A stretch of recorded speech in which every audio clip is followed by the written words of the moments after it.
Monster run.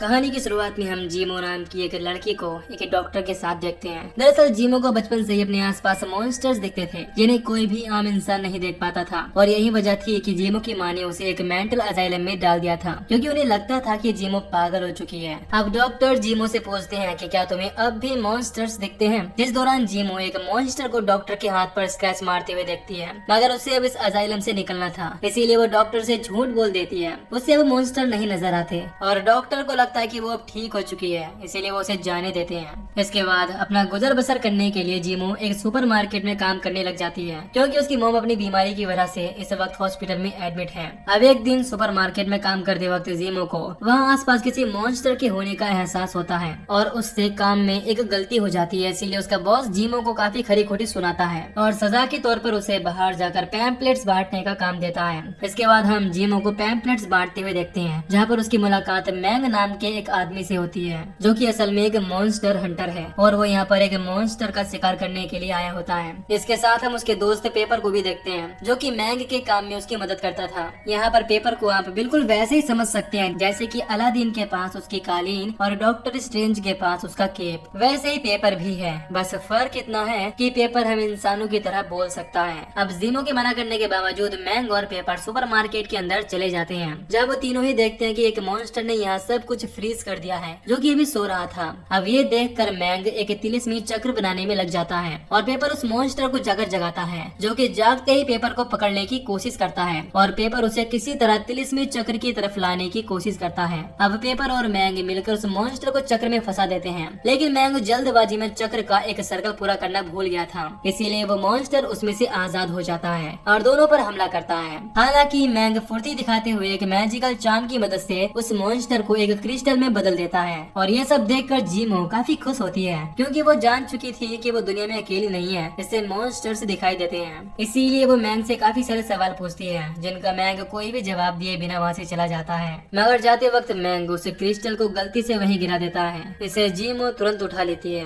इसके बाद हमें एक लोटस नाम की लेडी दिखाई जाती है जो कि जादू की मदद से ये सब देख रही होती है और वो जीमो को देख कर कहती है कि मुझे अब तक किसी लड़की की तलाश थी और वो अपने सबसे काबिल मॉन्स्टर हंटर स्पेड को जाकर जीमो को उस तक लाने को कहती है। यहाँ लोटस जीमो से क्या चाहती है ये हमें आगे जानने को मिलेगा। अब सुपरमार्केट में मैंग ने जो तोड़फोड़ की थी उसका इल्जाम जीमो पर आ जाता है और ये खबर हर तरफ आग की तरह फैल जाती है। इस वजह से जीमो की नौकरी तो जाती ही है, साथ ही उसका मकान मालिक भी उसे घर से बाहर निकाल देता है क्योंकि उन्हें लग रहा था कि अभी तक जीमो का पागलपन खत्म नहीं हुआ है। वहीं दूसरी तरफ हम मैंग के घर एक चार्ली नाम की लड़की को देखते हैं जो कि मैंग से मॉन्स्टर क्रिस्टल खरीदा करती थी। यहाँ बातों ही बातों में चार्ली मैंग से कहती है कि उसमें और उसके भाई में जमीन आसमान का फर्क है। दरअसल मैंग का भाई बहुत ही कुशल मॉन्स्टर हुआ करता था जो कि अब इस दुनिया में नहीं है और चार्लीन के मुताबिक मैंग तो अपने भाई के पैरों की धूल बराबर भी नहीं है। अब मैंग चार्लीन को देने के लिए वो बड़ा क्रिस्टल ढूंढने लगता है जो कि उसे नहीं मिलता क्योंकि वो उसने सुपरमार्केट में ही गिरा दिया था, इसीलिए वो मजबूरी में चार्लीन को छोटे छोटे क्रिस्टल देता है जिसके बदले में चार्लीन उसे काफी कम पैसे देती है क्योंकि वो सब उसके किसी काम के नहीं थे।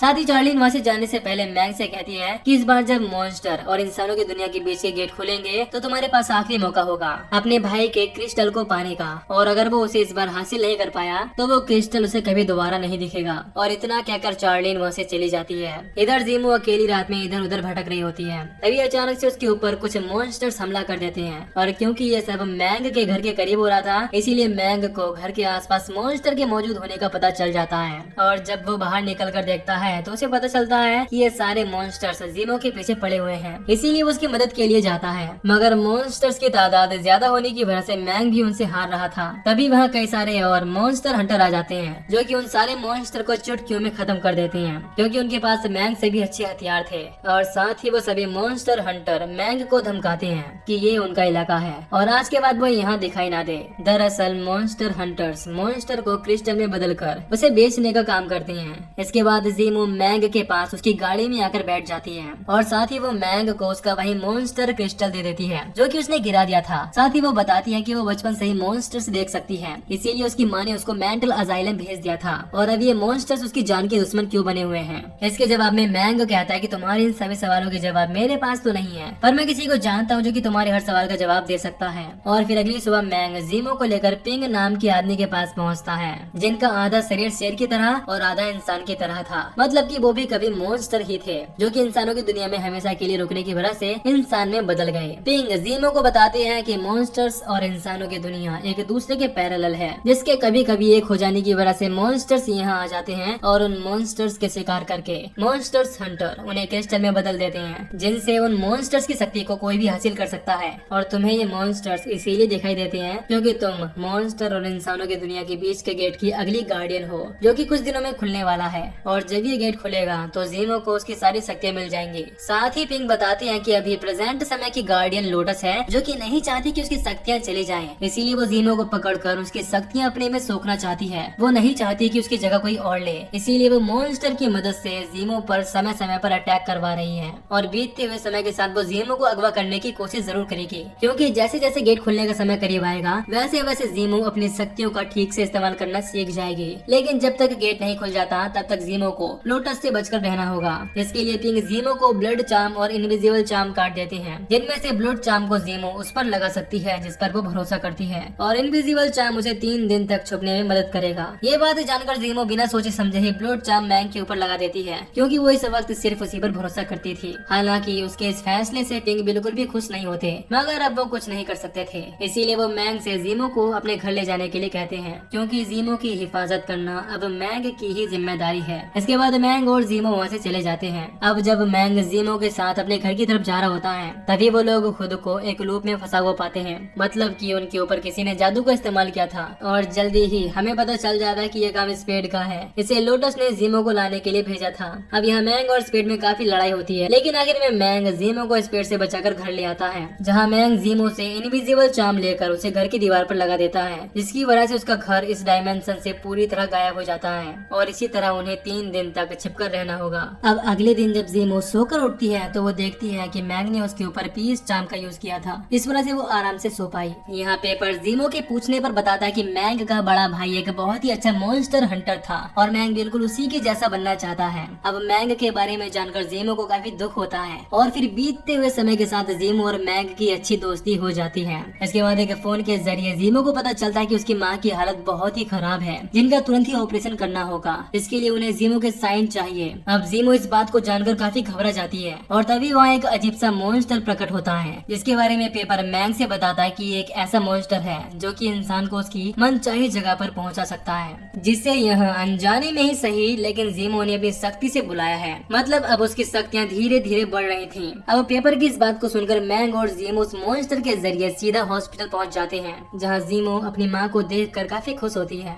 लेकिन मैंग को ये समझने में बिल्कुल भी देर नहीं लगती कि वो लोग काल चक्र में फंस चुके हैं, जो काम लोटस का था। मतलब ये सब लोटस का ही किया धरा था। उसी ने जीमो को झूठा कॉल करके यहाँ बुलाया है। अब लोटस जीमो से कहती है कि उसकी माँ की इस हालत का जिम्मेदार कोई और नहीं बल्कि उसकी शक्तियाँ हैं। वो जीमो को याद करने के लिए कहती है जब वो छोटी थी तब उसने गलती से अपनी शक्तियों के जरिए एक मॉन्स्टर को यहाँ बुला लिया था, जिसने तुम्हारी माँ की ये हालत कर दी। आगे वो जीमो को बताती है कि यह शक्ति उसके लिए श्राप है। यह सब सुनकर जीमो को काफी गुस्सा आ जाता है और वो अपनी शक्तियों का इस्तेमाल करके वह तोड़ फोड़ करने लग जाती है, जहाँ लोटस उसे समझाते हुए कहती है कि वो अभी भी उसकी मदद कर सकती है। वो उससे उसकी सारी शक्तियाँ सोख लेगी, जिसके बाद जीमो के करीबियों को कोई नुकसान नहीं पहुँचेगा और वो एक आम जिंदगी जी पाएगी। अब जीमो लोटस की बातों में आ जाती है। इसके बाद लोटस अपने साथ उसे एक अनजान जगह पर लेकर चली जाती है। वहीं दूसरी तरफ स्पेड पेपर को पूरी तरह से जलाकर खाक कर देता है। साथ ही वो मैंग के हाथ को भी अपनी शक्तियों के जरिए जला देता है। इसके बाद पेपर की राख उड़ते हुए पिंग के पास पहुंचकर उन्हें सब कुछ बताते हुए कहती है कि मैंग को उनकी मदद की जरूरत है। ये सुनकर पिंग अपनी शक्तियों की मदद से मैंग को अपने पास बुला लेते हैं और उससे कहते हैं कि उनके पास अभी भी उम्मीद है, क्योंकि जीमो ने अभी पूरी तरह से हार नहीं मानी है और क्योंकि उसने तुम पर भरोसा किया है, इसीलिए तुम्हें हर कीमत पर उसे बचाना होगा। इसके बाद पिंग पेपर की राख से मैंग का हाथ बना देते हैं, जिससे उसे काफी अच्छा लगता है और वो जीमो को बचाने के लिए उसके पास पहुंच जाता है, जिसके आने का एहसास जीमो को भी हो जाता है। हालांकि यहाँ लोटस ने उसकी शक्तियाँ सोखने की प्रक्रिया शुरू कर दी थी, क्योंकि गेट जल्दी ही खुलने वाला था। यहाँ मैंग जीमो को बचाने के लिए आगे बढ़ता है, तभी उसके रास्ते को स्पेड रोक लेता है और दोनों में काफी शानदार फाइट की शुरुआत हो जाती है, जिसमें स्पेड पूरी तरह से मैंग पर भारी पड़ रहा था। वहीं दूसरी तरफ वो गेट खुलना शुरू हो गया था, जिसकी वजह से मैंग और स्पेड को एक क्रिस्टल नजर आता है। दरअसल ये क्रिस्टल मैंग के भाई का था और इसी को हासिल करना मैंग का सपना था। इसके बारे में चार्लिन ने भी मैंग को बताया था कि उस क्रिस्टल को हासिल करने के लिए उसके पास आखिरी मौका है। दरअसल क्रिस्टल को जो भी हासिल कर लेगा वो सबसे शक्तिशाली मॉन्स्टर हंटर बन जाएगा। इसीलिए स्पेड भी क्रिस्टल को हासिल करना चाहता था। इसे पाने के लिए दोनों में घमासान लड़ाई होती है और आखिर में उस क्रिस्टल को स्पेड हासिल कर लेता है, मगर उसके हाथ में आते ही क्रिस्टल की चमक अचानक से गायब हो जाती है और अगले ही पल हम देखते हैं कि स्पेड के हाथ में पेपर की कुछ राख लगी थी। इसने क्रिस्टल की शक्ति को सोख लिया था और वो अपने आप वापस मैंग के हाथ से जुड़ जाती है, जिससे मैंग को क्रिस्टल की सारी शक्तियाँ मिल चुकी थी और वो सबसे शक्तिशाली मॉन्स्टर हंटर बन जाता है। इसके बाद वो अपनी शक्तियों का इस्तेमाल करके स्पेड को मार डालता है और तुरंत जीमो के पास पहुंचता है, जो कि वहां बेहोश पड़ी थी। अब यहाँ लोटस मैंग से कहती है कि उसने आने में देर कर दी, क्योंकि कुछ ही देर बाद जीमो इस दुनिया से गायब हो जाएगी। यहाँ मैंग जीमो से कहता है कि हम दोनों ने यहाँ तक पहुँचने के लिए काफी कुछ सहा है और मैं अपनी आखिरी सांस तक तुम्हारी रक्षा करता रहूंगा। ये सुनकर जीमो एक बार फिर से खड़ी हो जाती है और क्योंकि गेट पूरी तरह खुल चुका था तो जीमो भी काफी शक्तिशाली बन चुकी थी, जिसके उठते ही वहाँ पर वही सुपरमार्केट वाला मॉन्स्टर आ जाता है और जीमो अपनी शक्तियों की मदद से बहुत ही आसानी से लोटस को खत्म कर देती है। साथ ही वो उस मॉन्स्टर को भी उसकी अपनी दुनिया में वापस भेज देती है। जिसके बाद जीमो और मैंग एक दूसरे को देखकर काफी खुश होते हैं, क्योंकि उन दोनों ने ही वो पा लिया था जो वो पाना चाहते थे। और इसी के साथ ये मूवी यहीं पर खत्म हो जाती है। तो दोस्तों, अगर आपको इस मूवी की एक्सप्लेनेशन पसंद आई हो तो वीडियो को लाइक और चैनल को सब्सक्राइब कर दीजिए। बाकी मैं मिलूंगा आपसे न्यू वीडियो में। Till then take care, love you, bye bye.